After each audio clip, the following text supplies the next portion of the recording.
Приветствую всех любителей прогуляться по покинутым людьми местам. Сегодня мы отправимся в одну далекую деревню нашей области и посетим там брошенный дом, наполненный интересными вещами.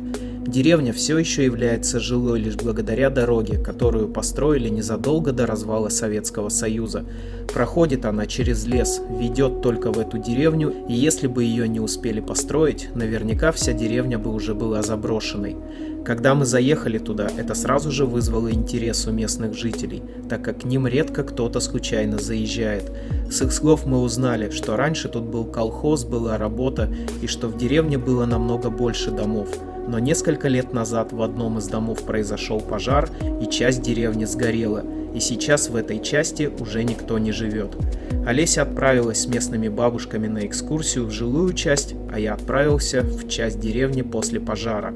Нашел там пару домов, от которых остались лишь только стены, и уже собирался уходить, но из-за кустов рассмотрел еще один дом и решил напоследок заглянуть в него. Дверь в дом была открыта, все вокруг очень сильно заросло, а внутри осталось множество вещей от прежних жильцов. К сожалению, расспросить местных жителей о том, кто там жил, не удалось. Когда я вернулся, они все уже разошлись. Поэтому никакой информации, кроме того, что мы с вами увидим в этом видео, у меня про это место нет. Ну что же, давайте начинать. Итак, смотрите, вот так вот выглядит этот дом снаружи. Все вокруг заросло. Вот такой вот стандартный кирпичный дом, который строили от всяческих колхозов в прошлом. И еще недавно тут кто-то жил. Но сейчас явно в этом доме никто не живет и жить уже не будет. Деревня полностью не заброшена, где мы сейчас находимся. Можно ее так условно поделить на две части. В той части, где нахожусь я, уже никто не живет. Помимо этого дома тут есть еще два дома, но от них остались лишь только стены. Смотреть там совершенно не на что. А во второй части деревни еще очень много жилых домов, поэтому туда идти нет никакого смысла. Дверь была нараспашку, как вы видите, крыльцо абсолютно сгнило. То есть явно несколько лет тут уже никто не живет. В прошлом явно жила семья. Не знаю, что с ними стало. Жили ли они тут постоянно, или это был их дачный дом. Куда они переехали. Надеюсь, что в какое-то более хорошее место для себя. И вот у нас в коридоре вот такая вот досочка с тремя девчонками. Ракетки висят. То есть, судя по всему, люди раньше перед домом играли. Как-то более-менее весело пытались проводить тут время. Но по какой-то причине бросили свой дом. И явно не так давно. Смотрите, какой тут лежит магнитофон. Caravella 201A. Никогда такого не видел. Давайте посмотрим, что у нас здесь.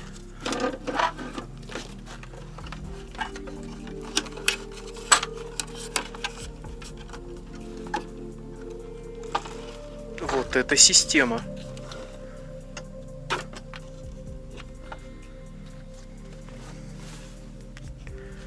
Это весьма неожиданная система, смотрите. То есть он стоял прямо, и из него выдвигался вот такой вот проигрыватель для пластинок. Сделано очень необычно. Раньше я подобных приемников не встречал. И потом, когда вы послушали музыку, нужно было сделать вот так вот, и все это опять становилось компактным. Caravella 201 была приятной находкой. Давайте пройдем вовнутрь дома, покажу вам, что осталось внутри комнат. Давайте сначала зайдем в самую светлую комнату. Как мы видим, множество игрушек. Не знаю, естественно, сколько тут было детей и сколько лет назад они отсюда уехали. Вот такая вот комната, кровать, занавески, Достаточно свежие обои. Где-то над потолком шкребутся мыши. Надеюсь, на голову они мне не упадут. Смотрите, радиаторы даже до сих пор на месте. Не знаю, какой вид отопления тут был, скорее всего, от печи. Очень много где в доме уже начинает проваливаться пол. Но в этой комнате он еще держится неплохо, смотрите. ВЭФ радио. Опять же, никогда раньше я подобное не встречал. Вроде как в абсолютно целом состоянии он находится. Даже не разобранный мародерами. Смотрите, сколько игрушек осталось после детей. Даже круг до сих пор надут. Все, конечно, покрылось большим слоем пыли уже. Каких-то мертвых мух. Мне кажется, явно года 3, как минимум, тут уже никто не живет. Такой вот вертолет.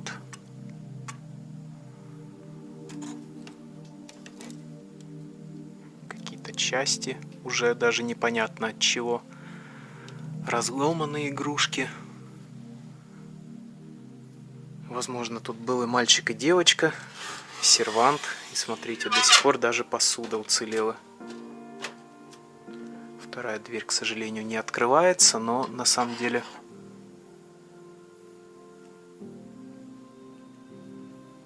На самом деле, не самая худшая посуда.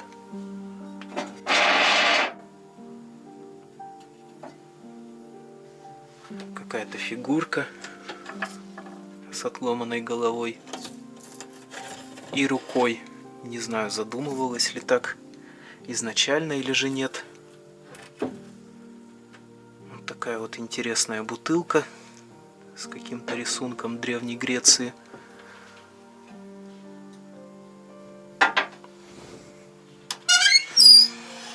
Эти вещи почему-то те, кто тут жил, решили оставить. Ну что же, пойдемте во вторую комнату. Покажу вам, что находится там. 2 холодильника у нас тут присутствуют. Первый ничем не выделяется, а вот второй меня действительно заинтересовал. Опять же, смотрите, посуды сколько оставили люди. Надеюсь, у них все хорошо, они просто нашли себе более подходящее и хорошее место. Пол в комнате уже проваливается, шкаф падает. И вот такая вот обстановка внутри. По-прежнему стоит стол, диван, стоят кресла. Какая-то картина даже на стене сохранилась. Занавесочки. И там портрет Ленина у нас. И какой-то необычный телевизор. Вроде как советский, но с пультом. И вот такой вот холодильник стоит перед входом в комнату. ЗИЛ. Москва. Наклеечки из Шрека.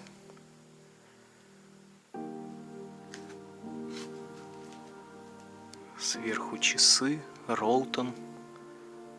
И какая-то детская очередная игрушка. Классная ручка, вообще классный холодильник. Было бы на самом деле неплохо сделать современный холодильник, но вот с таким вот дизайном. Смотрится очень интересно. По крайней мере, как на мой взгляд. Вот такой вот телевизор. Кстати, тоже необычный. Прям вся техника, вся электроника в этом доме какая-то эксклюзивная. Sicam PAL Automatic. Что за фирма этого телевизора, не очень понятно, но кнопочки прям выглядят стильно. Очень даже. Может, на пульте есть название? Телевизор Sanyo. Если это, конечно, пульт от него. Но, как мне кажется, это телевизор прямо из 80-х. Хоть он и заграничный, но видно, что очень старый. Гирлянда висит на окне, то есть люди тут и Новый год праздновали. И вот он, портретик Ленина. Очень неожиданно. Очень неожиданно было его тут встретить. Смотрит на всю эту разруху. Стенка уже практически упала. Очень опасный пол.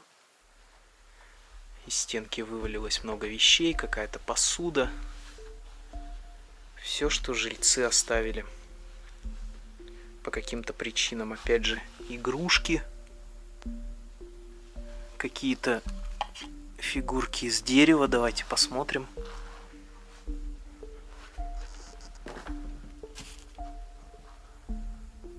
Даже не очень понимаю, что это за зверек, вырезанный из дерева. И что у него торчит изо рта? Кусок провода. Видимо, это подразумевалось как бивни. Может, это морж? Ну, скорее всего, это морж. Но не очень похож.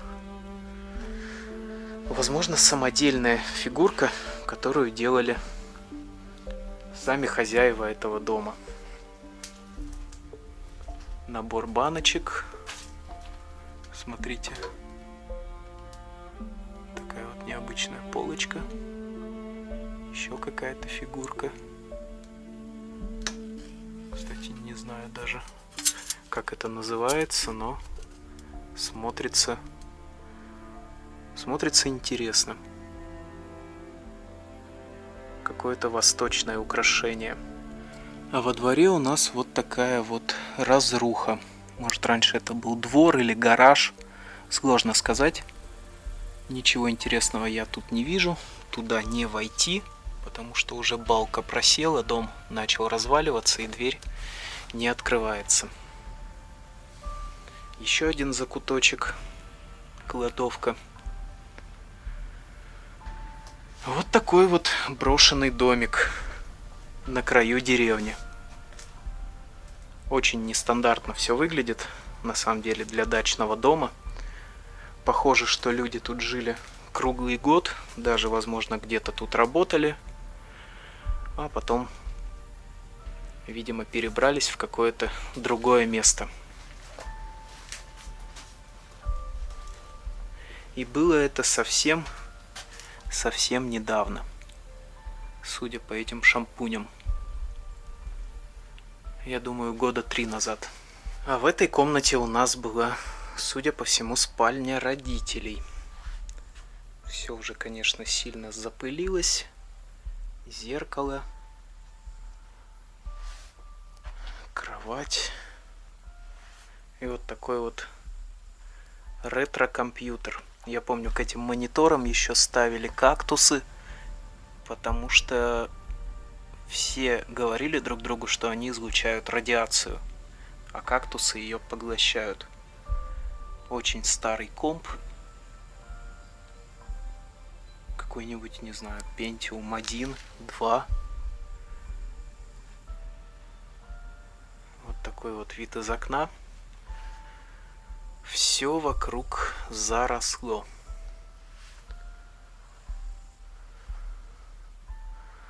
Вот такой вот необычный домик,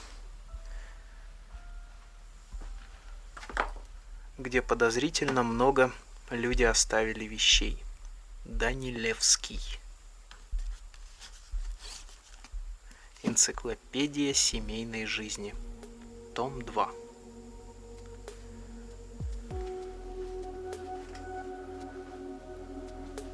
Но я думаю, этот домик стоило увековечить, потому что действительно выглядит необычно. И на этом, пожалуй, все. Мы заканчиваем нашу сегодняшнюю экскурсию. Наступает вечер, пора возвращаться домой. Увидимся в следующих заброшенных местах.